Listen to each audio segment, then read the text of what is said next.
As a firefighter, you learn very quickly that when ash starts to fall on you, it's time to get out.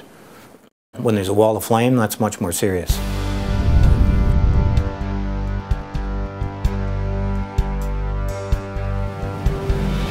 It seemed to me, in my recollection, that we went from winter to summer. We kind of skipped spring. The first fire was reported in the Ear Falls area on April 29th, which was an indication that conditions were pretty dry. When the fire was reported, it was reported in the evening.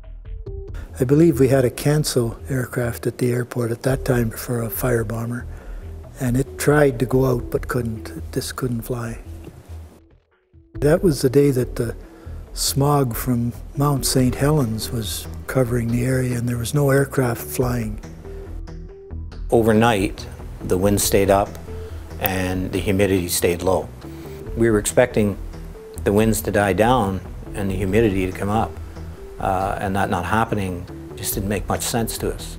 And when we were there the next morning, about our only option was to try to do a backburn in front of the main fire, which we started doing, and we basically were lighting fire along the entire Dixie Lake Road to try to remove the fuels in front of the head of the fire.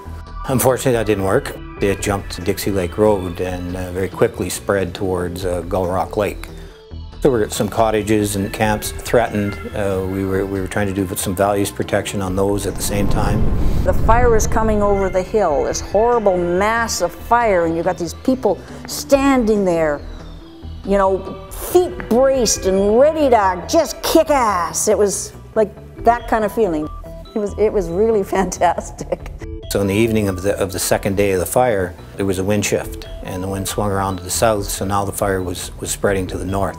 What was the rear of the fire became the head of the fire, and it was heading towards us at Bug River. All of the people were very nervous that night. We had ash dropping on our tents and you could see a wall of flame.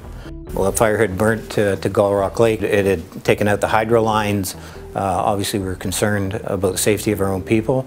We took turns taking scouting drives, trying to get in Dixie Lake Road. At some point, and I don't remember the exact time, probably 3 or 4 in the morning, we made the decision that we had to evacuate that base camp. I'll never forget driving into Forestry Point with the 65 people and waking up the district manager at Everly and the field services supervisor Tom Campbell and telling them that the winds had shifted, the fire was heading north, it was heading towards Red Lake, and we needed to think about some evacuations because it was pretty obvious it was rolling towards Red Lake. They came and asked me if I would like to leave right away because I did have some asthmatic problems. But I could only take the baby with me that I was breastfeeding. I couldn't take the rest of the kids, so I declined. My sister was evacuated out the very next day. She had asthma, so she was one of the first ones that was sent out on, I believe it was a Perimeter aircraft. And I had a boyfriend there that was in the front line, so I was probably more concerned about him than my mom and dad and my sisters.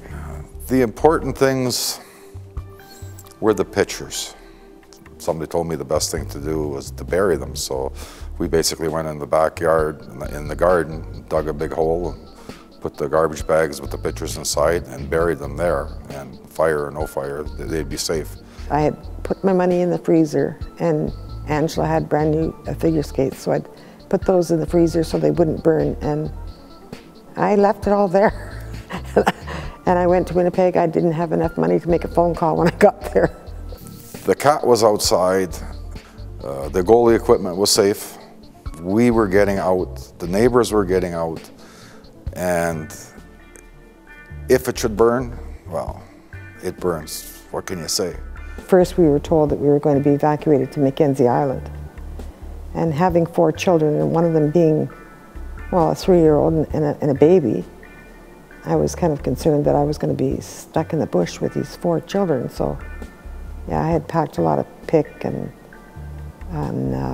bug spray, things that I would need for in the bush. The radio had suggested people were going to Mackenzie Island, so we had a boat at camp and we packed everybody and everything into the boat and drove to Mackenzie Island.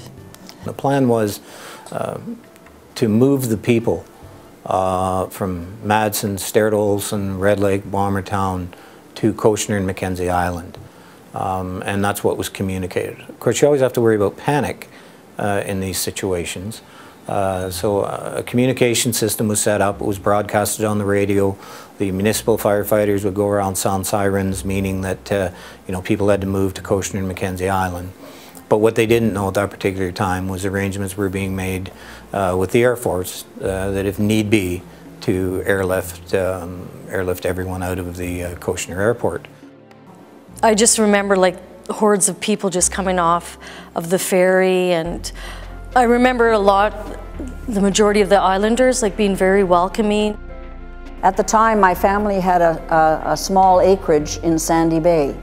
It was about a 3.5 to 5 acres, and it was a small island with a little footbridge over it. All I can remember doing is, or saying to my dad in lots of explicit, is get the F off that island, you're going to be dead, and never mind the dog, I'll look after the dog, because I'm staying behind. And I've never talked to my father like that. It was just, and he said, okay, Tanny, I'm going. And so I phoned back to make sure he'd gone, and he had left, and they did get evacuated. At one point, somebody had mentioned that it was on the highway. And I remember thinking, that's our only way out of here.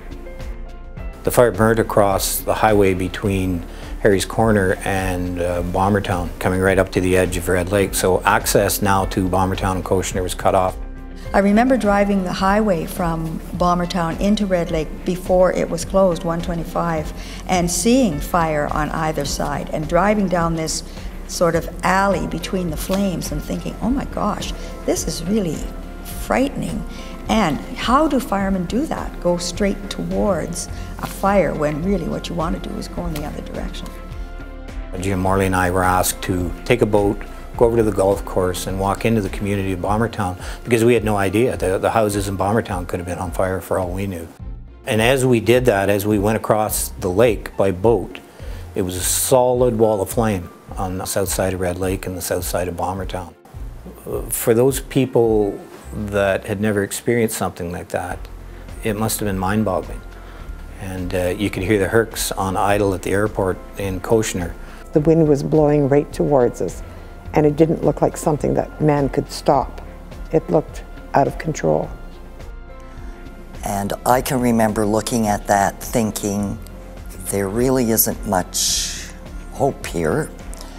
We might as well get through our heads that we're going to lose everything, and everybody else is going to be in the same boat. And after I sort of accepted that, I felt better, because that was the worst that could possibly happen. Going down to the ferry from the campsite down to the dock to get on the ferry was for me the most upsetting, distressful part of the whole thing, because our dog was used to being with us all the time, and of course she followed us, and I knew she was upset, and we kept saying, go back, and of course she wouldn't, and it was just really disturbing. And of course we were trying to hide in the crowd to get away from her, and she was trying to get through the crowd to get to us. Walking into the Hercules reminded me of Jonah in the belly of the whale. It was enormous and dark. People were lined up all the way down William Street in Cochenour, and you ended up walking all the way along the highway up to the airport. You were in line with people talking about what they had in their bags, and I remember a woman that was married to another M&R person, and she had her grandmother's silver in her bag. That's all she was taking. It was all the cutlery. And people had pets in their bags. I remember there was a lady who had a big bag, and we could hear this little dog barking, and she had her little dog in the bag and stuff. So I remember my mom saying, shh, don't say nothing. So, and I remember she brought it to Winnipeg, so she got him on there. The kids had to say goodbye to their father, and by this time they were aware that there was a fire. They could see it, and they were scared, and they didn't want to leave their dad. So I do remember trying so very hard not to cry. And 30 years. And when the last Hercules went out, the guy drove up the ramp and in and out of sight. And then he stood at the back of the ramp and he saluted. And then the ramp went up and the plane went. There's the last plane out. I remember crying on the plane because we had to leave my dad and 2 brothers behind.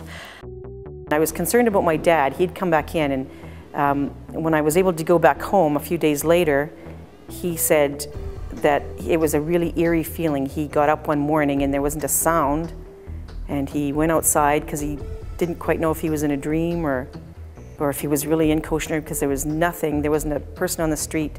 There were just dogs running around, and he felt really very small, very insignificant, and wondered where he was almost. I think that was the first time that I kind of thought that, gee, my dad isn't invincible. He's, you know, he's human, and he can get scared too. Most of the stretch that we were living on the island during the main part of the fire, it was like a, I don't know how to describe it. It was like a dream world, or as if time had completely stopped. It was a very unusual feeling that I'm not sure I've ever had since, and may never have again. When we arrived in Winnipeg, it was just getting light by then, and the door opened, and I remembered the air was so fresh and clean, and I didn't realize how smoky it had gotten in Red Lake until I got off that plane, and the sun was coming up, and it was a fresh new day, and we all got on this bus, and they took us over to St. James Civic Center, and that's where we met with the Red Cross. And they were prepared for us. They had everything that we needed. And people would, like the store clerks and that, would like, oh, you're from Fire 14, you're the evacuees, and stuff like that. So it was like everybody knew about it. So you kind of felt famous, I guess, to some extent. For several days, it was media tours. We weren't trying to hide anything from them, and it became a very valuable resource, because bear in mind that all of the communities from Starrett, Olson, Madsen, Red Lake, Bombertown, Cochenour, Mackenzie Island, the majority of them were in Winnipeg watching the news. The anxiety when the people watching the news, and we were hearing false reports, Madsen burnt, Red Lake, okay, that type of a thing. And by the time the phones were back up and running, I actually got the opportunity to talk to some people who were in Winnipeg. It became quite evident, including my own family, now that I think about it, it was in the Ottawa Valley, how they were keeping updated by what the media, the information the media was providing them. In the middle of the night, the winds dropped off and the fire dropped down out of the trees and was now at a surface fire where we could actually get in and work the actual fire line. So I don't know why that happened. That's weather. And when we got back to Red Lake, there was quite a few planes that come back by then, and there was dogs everywhere and cars parked everywhere, tents left everywhere. It was like the remains of a good party. There was food everywhere, and it was rotting, and yeah, it was not a good thing coming back. That was quite the experience approaching the island, because there was an entire herd of dogs of every description, large, small, and they're all leaping and wondering, is this my family that's coming to pick us up? It was just a wee bit intimidating too, to pull up to that dog and go wandering amongst that, but our dog wasn't there. There was a feeling of family. There was never any cross words said amongst anybody. Everybody pulled together, and it was the most unique experience I've ever been through in my life. Just the way people pulled together. People throughout the town, the OPP and some of the townspeople, and not quite the same afterwards. I think most of us felt very proud of our efforts. And that was fairly early in my career.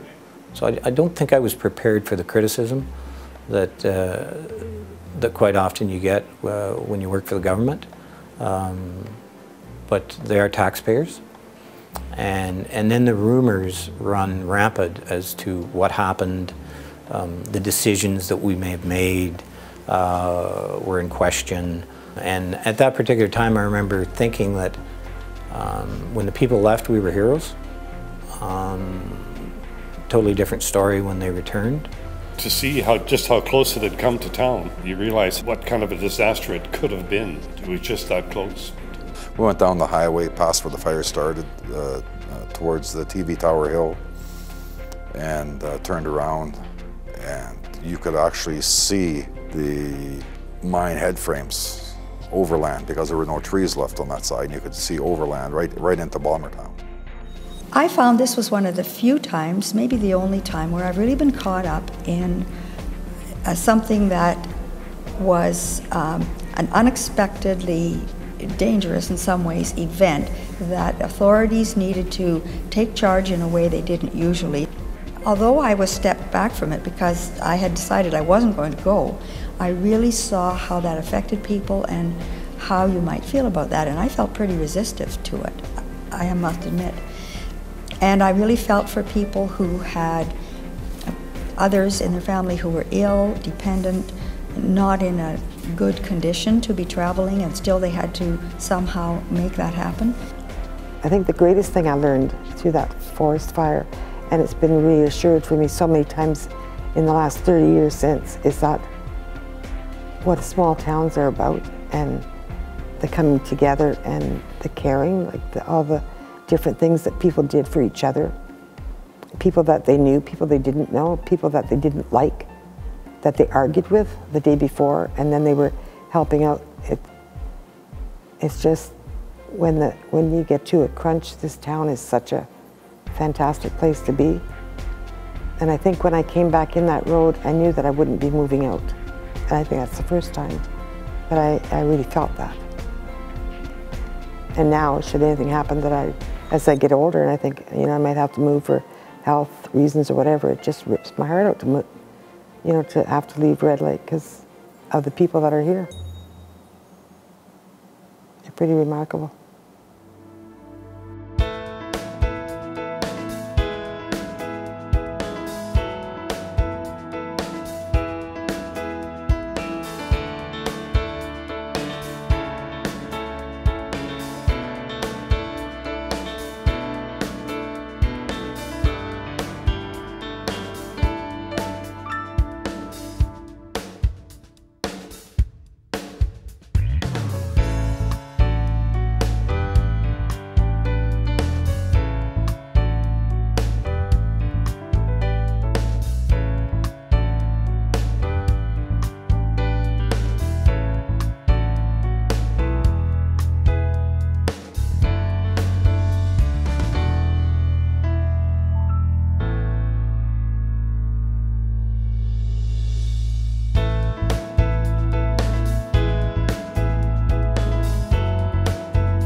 way to fight forest fire is to prevent it from starting. Do your bit.